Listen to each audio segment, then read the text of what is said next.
Hi everyone, this is my presentation on the Vikings' warfare and their government. So, the Vikings' main style of warfare were raids. Um, this was their notorious style.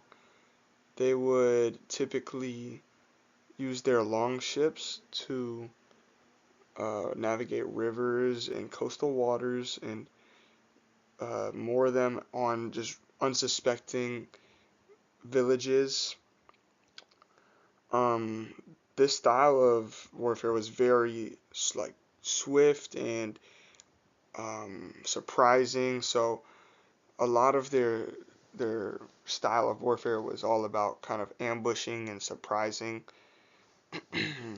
and they could moor their ships, take slaves and any valuable resources, and then they could escape back onto their boats, all before uh, the settlement that they invaded even know what hit them and could even set up a defense to attack back at the Vikings.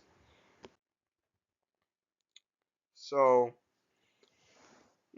one of the main types, or two of the main types of strategies the Vikings used in their warfare were something called the boar's snout, um, and also the shield wall. So, the shield wall was typically used if the opposing settlement had, you know, more of a real backup plan, or they had a real like army fighting back and it wasn't just like unorganized. And typically they would just all raise up their shields, and this would block any arrows or spears that the opposing army would throw at them. And the other technique is the boar snout, which is the formation you can see in the top right. Um, this formation would kind of wedge um, the opposing army so that they could split the enemy lines, and they'd be much more disorganized, and it would be an easier battle for the Vikings. And typically towards the front of these boar's snout formation, there would be the more experienced, more well-armed soldiers, and some of those soldiers would be called the berserkers, which we're going to go over really soon. So yeah, right now actually. So the berserkers were soldiers that were known for their rage and ferocity in battle, and often they were put at the front of the charge just to shock the troops on the other opposing side.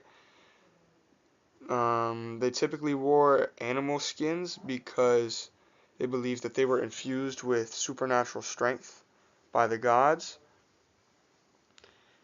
and they were also the most typically they were very experienced as well. But yeah, also there's some debate by historians on whether or not the berserkers would use some sort of psychedelic drugs to enter their frenzied state, where they would go into rages.